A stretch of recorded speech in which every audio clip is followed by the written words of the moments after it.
Assalamualaikum warahmatullahi wabarakatuh. Kita muda.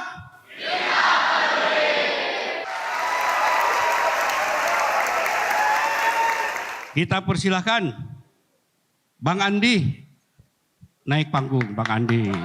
Oh.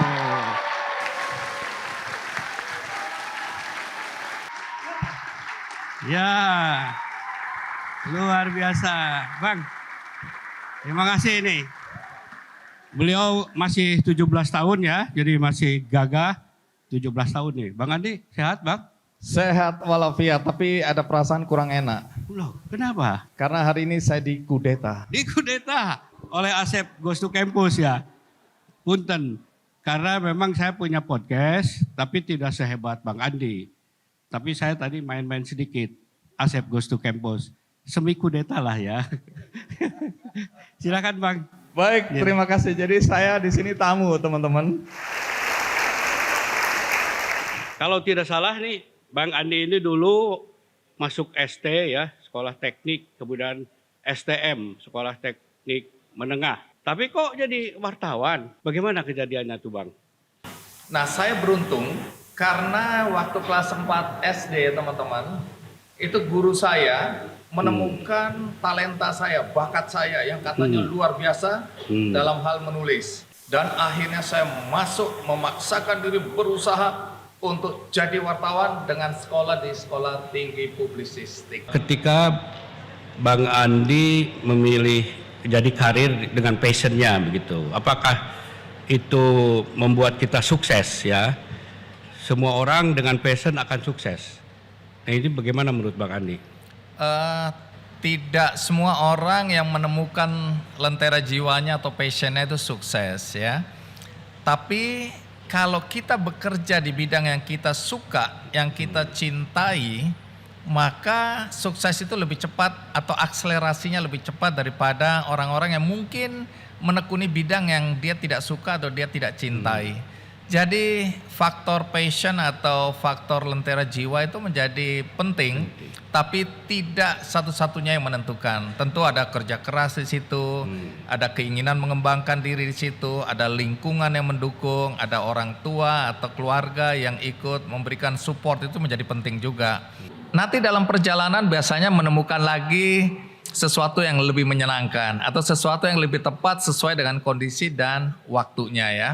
Jadi di situ kita jalani semua apa yang kita suka dulu. Dan nanti kalau kita meningkat pendidikannya, kita akan tahu bidang apa yang nantinya akan mampu kita pilih sebagai karir yang membuat kita sukses dan kita jalani dengan hati yang gembira, hati yang senang gitu ya.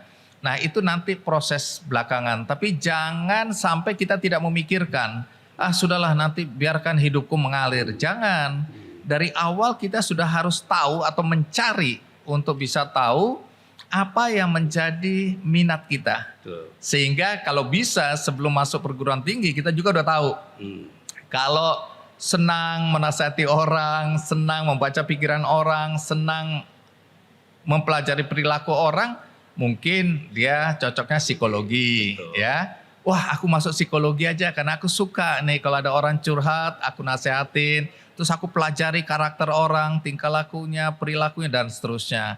Nah kalau aku suka bidang hukum ya, banyak kasus yang aku merasa ada rasa ketidakadilan atas putusan-putusan pengadilan terhadap orang-orang yang berperkara di pengadilan.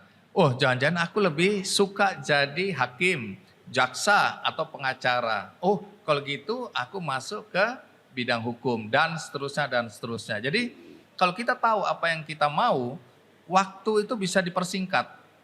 Saya karena tahu saya ingin jadi wartawan, waktunya jadi dipersingkat. Jadi ketika umur 40 tahun, saya sudah mencapai puncak karir di dunia jurnalistik, di media, yaitu sebagai pemimpin redaksi. Jadi relatif cepat sekali, relatif masih muda, saya sudah di puncak karir. Luar biasa. Karena saya suka bekerja, menikmati pekerjaan saya, sehingga kerjanya lebih keras, lebih antusias daripada teman-teman yang mungkin waktu itu memilih karena hanya ada peluang untuk bekerja. Tapi saya menikmati. Jadi dikasih tugas 1, 2, teman-teman lain udah mengeluh, saya bilang kalau gitu kasih saya. Oh, iya. Saya menikmatinya. Nah itu dilihat oleh atasan dan akhirnya kemudian karir saya bisa lebih cepat dari teman-teman yang lain. Luar biasa. Tepuk tangan nih, luar biasa. Nah saya juga tertarik, ini mau tahu nih, Boleh, Bang. Kik Asep ini sendiri waktu kecil itu lahir dari keluarga yang seperti apa? Oke. Jadi sebenarnya bapak saya tuh nggak sekolah, Bang. Tidak sekolah? Tidak sekolah sama sekali. Ibu sekolah desa 2 tahun. Ya, tapi bapak itu entrepreneur, ibu juga entrepreneur. Bapak tuh menjahit. Kemudian Oh, bapak yang menjahit? Bapak yang menjahit, ibu yang menjajakan hasil jahitan bapak ke seluruh pasar di Kabupaten Garut. Ini jahit apa ya? Jahit baju. Baju untuk anak-anak sama orang dewasa. Tapi bapak itu memang senang menjahit. Tapi tahun 49 ketika agresi Belanda kedua itu datang, bapak saya itu termasuk pejuang, Bang. Ditembak sama Belanda kena kakinya. Akhirnya kaki bapak saya itu dipotong. Jadi tidak punya kaki. Satu, yang kanan hilang, tinggal kiri. Sehingga beliau ke Solo untuk belajar menjahit dengan tangan. Itu. Tapi jadi menjahit itu dengan tangan. Ya, jadi, ada dulu mesin jahit dan ya. Betul. Ya. Keluarga kami ini 10, Bang. 5 laki-laki, 5 perempuan. Tapi bapak, karena bapak dan ibu tidak sekolah, mereka meminta anak-anaknya sekolah, Bang. Oke. Jadi ada kesadaran dari orang tua ya? Ya, didorong sama orang tua, sehingga yang 5 laki-laki itu semuanya profesor di ITB, di IPB, ya guru SMA, tapi yang laki-laki itu guru besar. Termasuk Kik Asep ini guru besar, Bang. Banyak anak-anak yang lahir dari orang tua yang pendidikannya rendah atau bahkan tadi tidak sekolah, itu merasa bahwa dia tidak punya kesempatan untuk mendapatkan pendidikan terbaik atau pendidikan yang tinggi. Nah ini kan jelas-jelas cerita Kik Asep ini kan beda sekali ya. Yeah. Orang tua tidak berpendidikan, tapi anak-anaknya bahkan jadi guru besar dan di hadapan kita sekarang adalah Rektor Universitas Al-Azhar. Terima kasih, Pak. Ya, itu memang karena dorongan Bapak Ibu. Kamu harus sekolah karena Bapak Ibu tidak sekolah. Jadi alhamdulillah laki-laki semua sekolah. Kalau yang perempuan semuanya buka warung. Tapi menjadi guru, menjadi pendidik itu memang cita-cita anak-anaknya atau dorongan dari orang tua dulu ya, itu? Kalau kakak setelah lulus di S1 itu, sepertinya mereka ingin jadi dosen. Kalau saya kebetulan waktu SMP kelas 2 itu ada pelajaran ilmu ukur dan saya senang. Ketika guru ilmu ukurnya tidak hadir, saya diminta menjadi asisten, mengajar, Bang. Setelah mengajar teman-teman sekelas? Teman-teman sekelas. Mau teman-teman diajar, temannya sendiri? Justru itu teman-teman sekelas pada seneng. Sampai bilang, Sep, nanti kamu aja yang ngajar lah biar lebih ngerti gitu. Dari situ Bang, sepertinya saya ingin jadi guru. Dan saya jadi guru, ingin jadi guru. Kebetulan terutama setelah saya dibimbing S1 oleh Profesor Andi Hakim Nasution, Bang. Oke. Beliau adalah IPB dulu ya. IPB. Beliau adalah guru besar statistika pertama di Indonesia yang tidak saja sebagai ahli statistika tapi guru yang benar. Guru yang betul-betul menginspirasi. Akhirnya saya ingin jadi dosen. Ketika beliau jadi rektor, saya lulus. Asep, kamu sudah lulus. Mau kerja di mana kamu nanti? Jawaban saya mungkin membuat beliau senang. Saya bilang, Pak Andi, dimanapun saya bekerja, yang penting saya jadi dosen. Beliau bilang, jadi dosen? Kalau gitu di IPB saja. Akhirnya saya jadi dosen IPB, gitu Bang. Ya. Jadi pendidikan formal Kik Asep ini apa?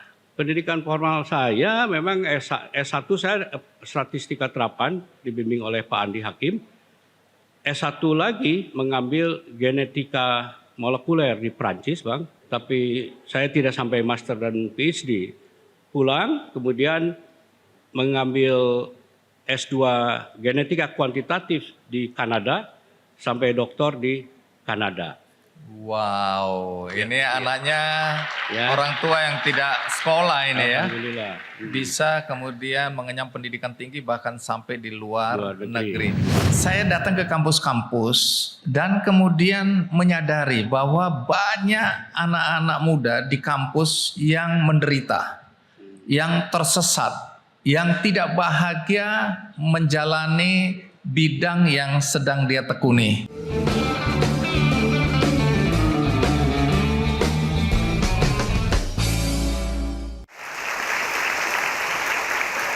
Kalau Bang Andi ini kan punya ide ya, gerakan Lentera Jiwa nih ke kampus-kampus ya. Bisa diceritakan nih, apa itu dan bagaimana ide ini muncul dan apa saja yang diharapkan dari Lentera Jiwa masuk ke kampus ini? Baik, jadi teman-teman kalau belum ngikutin Kick Andy dari awal, mungkin belum tahu bahwa di Kick Andy itu pesan moral yang paling sering saya sampaikan adalah bagaimana teman-teman menemukan bidang apa yang paling teman-teman sukai, ya. Sudah tahu apa yang atau karir apa yang akan teman-teman tekuni. Saya ini punya pengalaman, Pak Asep, dari Kick Asep ke Pak Asep ya. Iya. Jadi saya datang ke kampus-kampus dan kemudian menyadari bahwa banyak anak-anak muda di kampus yang menderita, yang tersesat, yang tidak bahagia menjalani bidang yang sedang dia tekuni. Saya tanya, kenapa kamu nggak bahagia dengan pilihanmu? Oh, ini bukan pilihanku Om atau Pak Kik gitu kan. Ini pilihan orang tuaku. Jadi banyak orang tua teman-teman yang memaksa tanda kutip anak-anaknya masuk ke bidang yang menurut orang tuanya adalah bidang yang akan membuat dia sukses dan bahagia. Kadang orang tua memilihkan jurusan yang sesuai dengan minat orang tuanya. Atau balas dendam karena orang tuanya dulu nggak bisa jadi dokter, dia paksa anaknya jadi dokter. Atau karena orang tuanya jadi dokter, dia bilang udah profesi yang paling tepat adalah jadi dokter. Kalau orang tuanya lawyers, dia bilang anaknya sebaiknya jadi lawyers karena ternyata dia bahagia. Orang tuanya bahagia jadi lawyers. Nah, dan seterusnya dan seterusnya. Tapi ternyata apa yang dipikirkan orang tua tentang kebahagiaan anaknya itu tidak sama seperti apa yang dipikirkan anaknya. Jadi banyak anak yang terpaksa masuk ke bidang yang diminta oleh orang tuanya, tetapi tidak membuat anak itu bahagia. Karena ini bukan pilihanku. Jadi banyak alasan anak-anak muda tidak bahagia di kampus karena salah atau tidak tepat memilih jurusan. Karena itu saya dan Nugi itu musisi teman-teman. Waktu itu merasa harus ada sesuatu yang kita lakukan. Karena Nugi juga seperti itu. Dia sospol UI, tapi dia sebenarnya lebih suka musik, menyanyi. Nah, dia bilang banyak ya anak-anak yang terjebak seperti itu. Akhirnya dia mengarang atau menciptakan sebuah lagu yang baru belakangan ketahuan. Bang Andi suka bicara tentang passion ya? Iya, aku punya lagu tentang itu. Judulnya Lentera Jiwa. Nah, Lentera Jiwa ini tentang orang-orang yang tersesat itu. Kang Asep, bagaimana kalau kita putar video klipnya Nugi? Oh, boleh. Ini dia Nugi dengan Lentera Jiwa. Kalau tadi kita lihat salah satu yang ditampilkan di sini, Wahyu Aditya atau Wadit itu pernah saya undang. Beberapa saya pernah undang ke acara Kick Andy yang ditampilkan tadi. Nah, Wahyu Aditya ini orang tuanya dua-dua dokter. Tante, omnya semua dokter. Dia diminta oleh orang tuanya jadi dokter. Tapi dia bilang enggak, aku lebih suka desain grafis. Orang tuanya kecewa.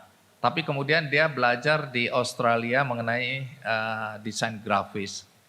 Pulang dari sana, dia punya kemampuan untuk membuat film-film animasi dan sekarang punya sekolah animasi. Jadi dia jadi animator. Bagaimana reaksi orang tua? Akhirnya orang tua toh kalau melihat anaknya bahagia, dan kemudian sejahtera, orang tua juga bahagia. Karena tujuan orang tua kan ingin membahagiakan anak-anaknya. Jadi kalau ada orang tua yang meminta teman-teman yang di sini maupun yang menonton acara ini untuk masuk ke jurusan tertentu, pasti ada reasonnya. Karena banyak anak-anak juga yang ditanya, kamu mau jadi apa? Kamu mau milih jurusan apa? Aku belum tahu, terserah dan seterusnya. Nah, orang tuanya menganjurkan, nih nak, kamu pilih jurusan ini. Karena menurut pengalaman dan pengetahuan ibu atau bapak, jurusan ini nanti akan membuat kamu bahagia dan sejahtera. Dia datang ke Jakarta, dia bilang, tolong dilanjutkan. Masih banyak orang yang belum menerima kaki palsu yang sedang kita siapkan. Saya bilang, sabar dulu, uangnya udah habis. Dia bilang, pakai uang saya. Saya kaget ketika saya tanya, berapa uang yang sudah kamu kumpulkan selama 5 tahun itu? Semuanya dikasih ke kami berapa? 400 juta rupiah.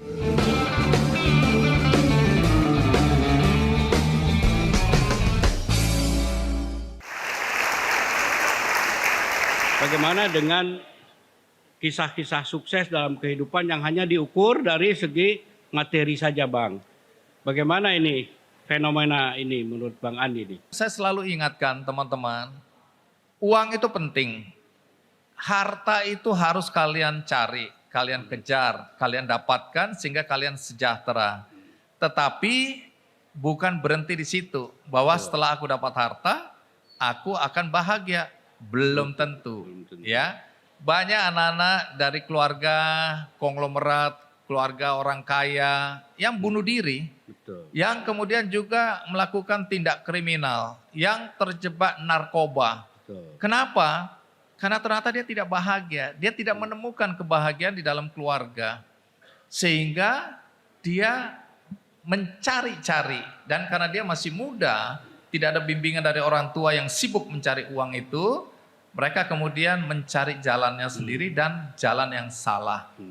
Jadi harapan saya hari ini kepada anak-anak muda dimanapun ya kalian berada, kalian harus sukses, kalian harus kaya, kalian harus berdaya, tapi gunakan uang dan kekayaan kalian untuk membantu masyarakat. Karena ada 26 juta saudara-saudara kita yang saat ini hidup di bawah garis kemiskinan. Kalau kalian mengulurkan tangan, saya yakin kalian akan bahagia. Karena saya mengalami itu. Ketika kita membantu orang dan orangnya keluar dari persoalan hidup dia, bahagianya nggak ketulungan dan itu menjadi candu. Jadi berbuat baiklah sekecil apapun sekarang juga. Jadi kalau teman-teman nonton Kick Andy, di sana saya sering menampilkan anak-anak muda yang punya visi sosial kemanusiaan yang luar biasa tingginya ya. Jadi misal ambil contoh, saya pernah ngangkat satu anaknya orang kaya nih ya, pengusaha batik terkenal di Tangerang Selatan. Nah anak ini dari usia 15 tahun aja sudah terpanggil untuk membantu banyak orang. Nah salah satu yang menjadi perhatian dia adalah anak-anak penyandang disabilitas Down Syndrome. Nah dia kemudian mengumpulkan anak-anak itu diajarin melukis. Nah hasil lukisannya kemudian dijadikan tas, ya, dompet, shawl, baju, dan produk-produk fashion lainnya. Namanya Kerry Miharja. Ini anak luar biasa. Istri saya suka beli nih hasil-hasil produk dia untuk dibagikan ke teman-temannya sambil menceritakan bahwa tas yang diberikan oleh istri saya itu diproduksi dengan melibatkan anak-anak Down Syndrome. Nah ini anak-anak muda menurut saya luar biasa. Kalau mau ngikutin cara berpikir anak-anak yang flexing-flexing, anak ini anaknya orang kaya. Jadi dia bisa melakukan itu tapi dia tidak mau. Dia lebih baik menghabiskan waktunya untuk membantu anak-anak Down Syndrome. Kemudian ada juga Randy Julian. Randy Julian ini di Kalimantan. Randy ini anak miskin, Bapak Ibu sekalian. Dia kebetulan dapat kesempatan beasiswa untuk belajar 3 tahun di Australia. Dia belajar mengenai desain, ya, desain produk. Pulang kampung, dia melihat ada persoalan sosial di desanya, yaitu pengrajin rotan itu sudah mulai habis, tidak ada lagi. Anak-anak muda tidak tertarik karena rotan-rotan yang diproduksi sudah tidak menarik lagi, tidak laku. Nah dia datang, dia buat desain-desain rotan yang keren-keren, Ini seperti kita lihat di layar. Kemudian dia ajarin anak-anak mudanya untuk membuat produk seperti ini. Apa yang terjadi? Ya anak-anak muda suka produk-produk seperti ini, apalagi ada cerita. Sehingga mulailah keterampilan menganyam mulai tumbuh lagi. Terus kemudian yang paling penting, alam yang tadinya diabaikan ya, dan kebetulan di sana banyak perubahan lahan menjadi lahan perkebunan sawit. Dia mengubahnya kembali, mendorong orang-orang untuk menanam rotan kembali, menjaga alam. Sehingga material rotannya itu bisa memenuhi kebutuhan. Ini kan menjaga lingkungan, memberdayakan masyarakat, ya ekonominya juga meningkat, anak-anak muda dapat pekerjaan dan seterusnya. Ini anak luar biasa sekali. Kemudian ada juga Niki Clara. Niki Clara ini penyandang disabilitas, ya. Dia dengan segala keterbatasan, tapi Niki ini orangnya ceria. Saya angkat ceritanya, ini kakinya hanya satu teman-teman. Dan dia menggunakan kaki palsu tanpa dia merasa rendah diri. Dia merasa aku cacat ya cacat aja. Kenapa cacat harus diratapi, kita harus sedih, menangis, terpuruk? Tidak. Dia bangkit dan dia jadi desainer juga, fashion designer. Dia punya produk tenun ya. Dan ini anak penggembira sekali. Dia keliling kemana-mana untuk memberdayakan mama-mama di NTT, ibu-ibu di Bali dan lain-lain. Jadi dia berbagi keterampilannya untuk mendorong agar produk-produk kain di daerah juga meningkat sesuai dengan zamannya, sesuai dengan selera anak-anak muda. Teman-teman kalau memang belum pernah melihat Kick Andy yang menampilkan penyandang disabilitas, tinggal ketik aja banyak sekali kisah-kisah seperti ini yang saya tampilkan. Misalnya dari Korea waktu itu ya, ada Hee Ah-lee. Namanya ini anak perempuan, Hee Ah-lee ini lihat tangannya ya. Ini tangan seperti kepiting begitu. Nah, dia ini waktu lahir cacat itu oleh ayahnya mau dibuang. Jadi ayahnya bilang, aku nggak mau mengakui dia sebagai anakku. Ibunya bilang, enggak, aku ibunya yang lahir dari rahimku, aku akan memelihara dia. Akhirnya suaminya pergi entah kemana, ya meninggalkan ibunya dan Hee Ah-lee ini sendiri. Nah, ibunya melihat bahwa anaknya itu suka bermusik. Dan dia mengajarkan anaknya dengan dua tangan, yang tangannya ini bukan keras ini, tangannya lembek ya. Karena pernah tampil di acara Kick Andy pas dia dari Korea ke sini. Nah, apa yang terjadi kemudian Hee Ah-lee ini akhirnya menjadi pianis terkenal keliling dunia dan kemudian bisa mengharumkan nama orang tuanya. Belakangan saya dengar bapaknya kemudian menyadari kesalahan, meminta maaf dan mereka berkumpul kembali ya. Kemudian ada juga seorang tukang parkir di puncak melihat di sekitar desanya tidak ada sekolah, anak-anak tidak belajar. Dia kemudian menginisiasi mengajar di bawah pohon, padahal dia polio, kakinya tidak bisa menyangga tubuhnya, harus pakai tongkat. Dia mulai mengajar dan kemudian mulai ada satu bangunan sederhana yang dia bisa buat. Dan dalam perkembangannya pemerintah daerah melihat ketekunannya, melihat bahwa anak-anak itu membutuhkan sekolah, dibuatlah gedung dan akhirnya jadi sekolah negeri, SD negeri. Jadi anak-anak bisa sekolah. Waktu jadi sekolah beneran, kemudian ternyata dia tidak memenuhi syarat untuk menjadi guru ataupun kepala sekolah karena pendidikannya tidak cukup. Dia dibilang, masih mau nggak mengabdi di sekolah ini? Masih. Dan dia dikasih tugas untuk menjadi petugas kebersihan. Waktu saya tanya apakah dia tidak tersinggung karena dia sebenarnya adalah inisiator dari sekolah itu. Oh tidak, saya bahagia sekali karena justru sekarang anak-anak desa bisa mendapatkan sekolah yang layak. Saya bilang luar biasa. Beliau ini tidak punya pendidikan yang tinggi, pekerjaannya tukang parkir, tapi melihat masa depan anak-anak di desanya. Sehingga dia melakukan apa yang dia lakukan tadi. Luar biasa cerita ini. Luar biasa. Nah, di Madura ada Pak Guru Untung. Ya, Pak Guru Untung ini tidak punya dua tangan, ini dia tidak punya. Ya, ini dia. Dia menulis, mengajar dengan kakinya. Bahkan salaman dengan anak-anak waktu anak-anak datang dan pulang, itu dengan kakinya. Waktu salaman sama saya juga dengan kakinya. Jadi luar biasa, ini pendidikannya juga nggak tinggi, tapi dia melihat anak-anak di desanya harus sekolah. sehingga dia kemudian menjadi guru di sekolah di mana dia tinggal. Nah, ini sesuatu yang membuat kita yang lahir secara fisik sempurna, masa iya kita tidak melakukan apa-apa dalam hidup kita, sementara mereka yang punya kekurangan secara fisik melakukan sesuatu untuk membantu orang-orang di sekitarnya. Kemudian saya pernah angkat seorang fotografer yang nggak punya tangan. Nah, ini namanya Ahmad Zulkarnain. Bayangin, ini dari Banyuwangi teman-teman. Jadi sejak kecil dia dibully karena nggak punya kaki, nggak punya tangan. Kemudian orang tuanya itu yang luar biasa, bilang, "Nak, kamu memang tidak punya tangan, tapi kamu punya akal, kamu punya hati, kamu sempurna di mata Tuhan." Dan akhirnya dia bergaul dengan teman-teman yang baik juga yang mengajarkan dia fotografi. Sayang beberapa waktu yang lalu beliau meninggal, ya.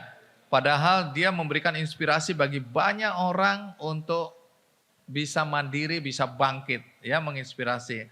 Kemudian saya pernah mengangkat Irma Suryati, ini di Kebumen. Irma ini dia juga polio, tapi apa yang dia hasilkan luar biasa. Ini dia buat keset dari kain perca. Karena dia ditolak bekerja di mana-mana, akhirnya dia ambil limbah perca kain dari pabrik tekstil, dia buat ini dan sudah diekspor ke Australia dan beberapa negara lainnya.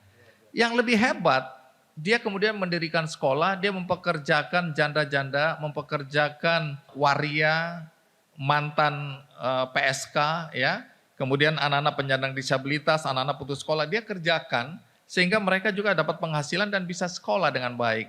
Dan cerita ini banyak sekali, tapi yang paling fenomenal mungkin adalah cerita tentang Sugeng Siswoyudono. Sugeng Siswoyudono ini umur 17 tahun, ditabrak truk, kakinya hancur, dan dia harus patungan bersama keluarganya untuk membeli kaki palsu. Tapi dalam perjalanan kaki palsunya rusak, sehingga orang tuanya nggak bisa lagi membelikan atau nggak bisa patungan, dia akhirnya bikin sendiri kakinya. Dan ketika dia mampu membuat kaki palsu, dia membantu anak-anak atau orang-orang miskin di sekitar rumahnya untuk membuat kaki palsu tanpa dibayar. Gara-gara itu teman-teman akhirnya lahir Ki Candy Foundation. Ki Candy Foundation ini di belakang layar punya kegiatan bagi-bagi kaki palsu. Jadi sampai hari ini artinya sudah 16 tahun lebih kami berbagi kaki palsu. Ki Candy itu 18 tahun usianya. Jadi sampai detik ini kami masih berbagi kaki palsu untuk saudara-saudara kita yang tidak mampu membeli kaki palsu. Sugeng ini luar biasa. Dan kemudian satu hari teman-teman ini yang membuat saya terharu sekali. Dia kan tidak mau menerima bayaran. Tapi saya bilang enggak, atas jasamu kita bayar. Jadi satu kaki misalnya 1,5 juta. Itu nanti kami tambahkan jadi 1,6 juta. Jadi 100 rupiahnya buat dia. Kadang kita kasih lebih dan seterusnya. Setelah 5 tahun, satu hari kami kehabisan uang karena saya belum cari uangnya. Saya bilang hentikan dulu, jangan diproduksi lagi karena uangnya sudah habis. Dia datang ke Jakarta, dia bilang tolong dilanjutkan. Masih banyak orang yang belum menerima kaki palsu yang sedang kita siapkan. Saya bilang sabar dulu, uangnya udah habis. Dia bilang pakai uang saya kaget, pakai uang saya. Ini kan pekerjaan sehari-harinya loper susu teman-teman. Penghasilannya cuma 50.000 dan dia masih tetap jadi loper. Loper susu itu artinya dia nitip susu-susu di warung-warung, nanti sore dia ambil, ada yang laku, ada yang tidak. Nah itu rata-rata 50.000 penghasilannya. Saya bilang, loh dari mana kamu punya uang? Dia bilang selama ini uang yang kami berikan untuk dia sebagai jasa, itu dia tidak pakai. Dan dia simpan. Dan yang mengagetkan ketika saya tanya berapa uang yang sudah kamu kumpulkan selama 5 tahun itu. Semuanya dikasih ke kami berapa? 400 juta rupiah. Luar biasa. Betul ya. Tentu saja saya malu, saya bilang tidak. Saya tidak akan terima, saya yang bekerja keras untuk mendapatkan uang. Gunakan uang itu untuk naik haji. Nah, dia langsung naik haji bersama istri dan dia sendiri. Terus kenapa kamu mau ketemu aku? Mau bilang terima kasih om. Bilang terima kasih kenapa? Om, saya dulu narkoba om. Tapi setelah nonton Ki Candy, saya berhenti. Saya betul-betul insaf.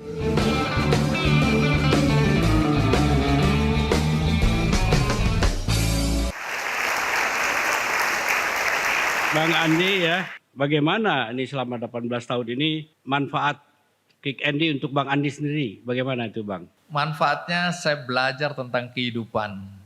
Belajar dari orang-orang kecil, ada ibu-ibu tukang jual jamu yang berjuang untuk menyekolahkan anaknya sampai jadi doktor dan punya 2 paten di Jepang misalnya. Artinya di situ saya bilang kalau orang-orang seperti ini aja punya visi yang luar biasa, masa saya tidak punya? Jadi dengan mengundang mereka, saya belajar tentang kehidupan, tentang bagaimana kita sebagai makhluk sosial saling tolong-menolong ya. Teman-teman kalau kalian ketik benihbaik.com, kalian akan menemukan sebuah platform penggalangan dana ya, crowdfunding platform. Saya menginisiasi kelahiran benihbaik.com ini bersama 2 sahabat saya karena kami melihat tadi bahwa ada 26 juta saudara-saudara kita yang membutuhkan uluran tangan kita. Mereka yang mungkin oleh karena keadaan tidak bisa membiayai anaknya untuk operasi, ya ada BPJS Kesehatan, tapi banyak hal yang dibutuhkan. Ada obat-obatan yang tidak ditanggung, ada fasilitas untuk mereka tinggal, ya menginap, itu juga yang harus dibayar. Jadi kami membantu anak-anak atau ibu-ibu yang kena kanker, ada yang ususnya bocor dan seterusnya. Dan itu yang kami bantu. Belakangan kami juga membantu anak-anak yang butuh beasiswa ya, dari SD sampai di S1. Terus kemudian kami juga mencari dana. Jadi ini bukan uang kami mencari dana untuk membantu anak-anak di itu, dan sekolah-sekolah yang rubuh, sekolah-sekolah miskin di berbagai daerah. Kami membantu untuk menjaga lingkungan dengan penanaman pohon. Jadi gerakan menanam pohon emisi karbon itu kami juga terlibat di dalamnya. Kami juga membantu UMKM karena kami yakin banyak sekali ibu-ibu terutama kaum perempuan yang perlu mendapatkan dukungan baik keterampilan literasi keuangan, literasi digital dan lain-lain. Karena kalau mereka sejahtera, maka mereka mampu membiayai anak-anaknya untuk bisa sekolah lebih tinggi daripada ketika mereka tidak berdaya dulu. Ada yang mau bertanya? Ini kayaknya sudah ada yang daftar kalau yang ada, saya ya? lihat. Iya. Namanya Praya Alia Asahra, jurusan psikologi. Jadi kan program Kick Andy itu sampai hari ini mampu bertahan 18 tahun ya. Terus kira-kira apa sih yang menyebabkan Kick Andy mampu bertahan selama 18 tahun?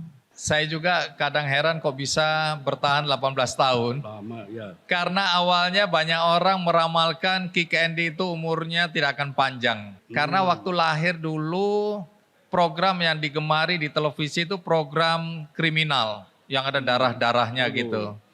Itu ratingnya tinggi. Kemudian infotainment yang kawin cerai perselingkuhan itu ternyata digemari oleh penonton Indonesia.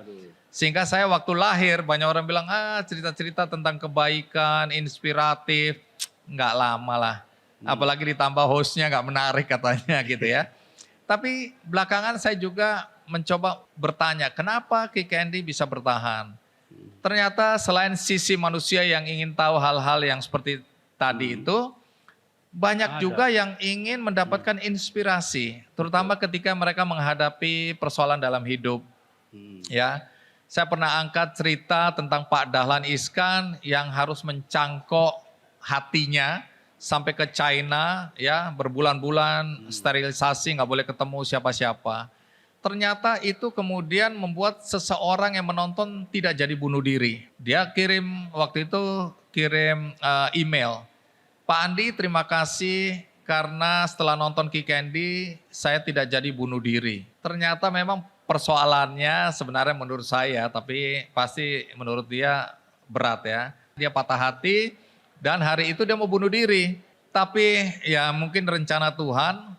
Sebelum bunuh diri, dia termenung sambil di depan televisi yang ada acara Kick Andy. Nah dia nonton, loh kalau Pak Dahlan Iskan aja berjuang untuk bisa hidup dengan segala upaya, bahkan dengan membayar mahal, aku diberi Tuhan nyawa, kenapa aku harus mengakhiri hidupku? Nah mungkin banyak yang saya tidak tahu, orang-orang seperti itu. Yang setelah menonton Kick Andy kemudian merasa, aduh beruntung aku nonton Kick Andy. Atau merasa terinspirasi. Saya kemarin turun dari pesawat, ada anak tinggi besar, ganteng, agak hitam-hitam, keriting gitu kan. Dia bilang, Om. Aduh Om Andi ya? Iya. Aduh Om, saya udah lama kepingin ketemu Om Andi. Kamu siapa? Saya baru dari Papua Om. Kamu kerja di mana? Saya kerja di Freeport. Terus kenapa kamu mau ketemu aku? Mau bilang terima kasih Om. Bilang terima kasih kenapa? Om, saya dulu narkoba Om. Tapi setelah nonton Kick Andy, saya berhenti. Saya betul-betul insaf, saya rehabilitasi. Dan akhirnya saya bisa bekerja dan sekarang saya bebas narkoba Om.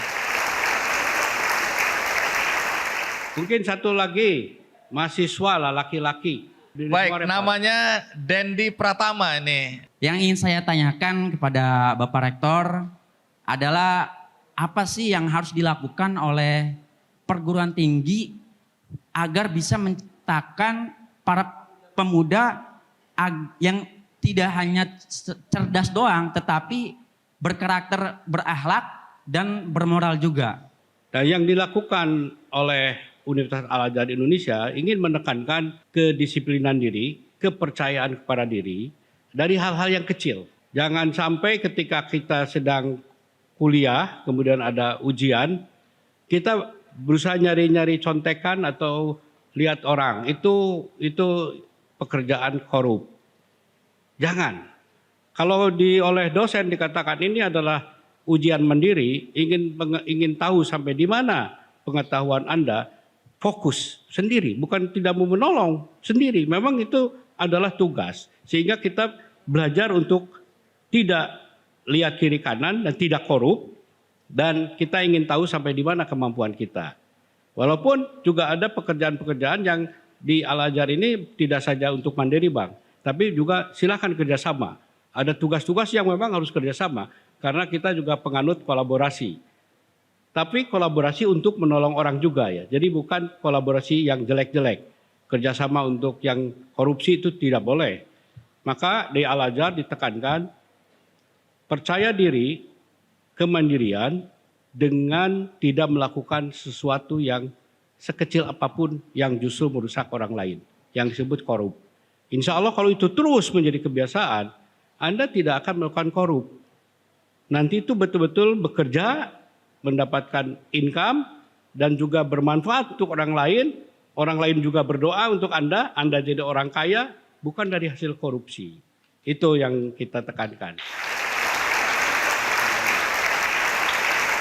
Baik, kalau gitu, jadi ini ujung dari pertemuan kita di acara Kick Andy Goes to Campus di Universitas Al-Azhar Indonesia.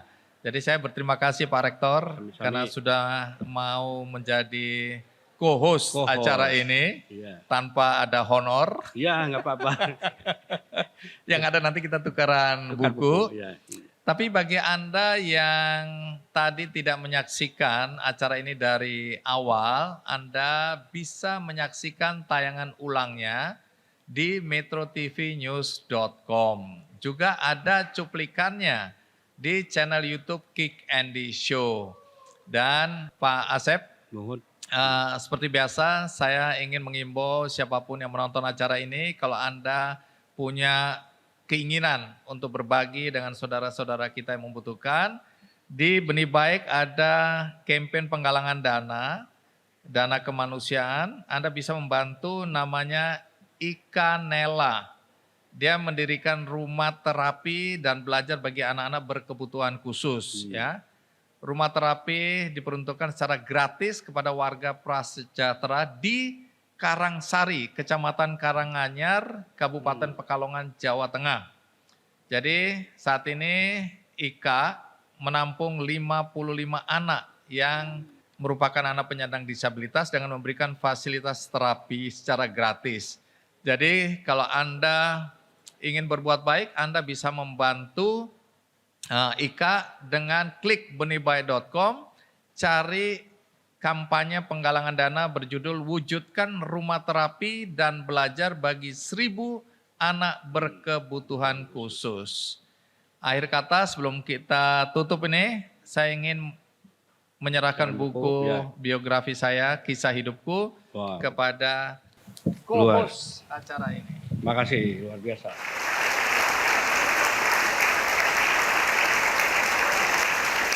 Saya juga sudah punya buku pendidikan. Di dalamnya juga ada sedikit biografi saya nih. Ini saya akan berikan juga untuk Bang Andi.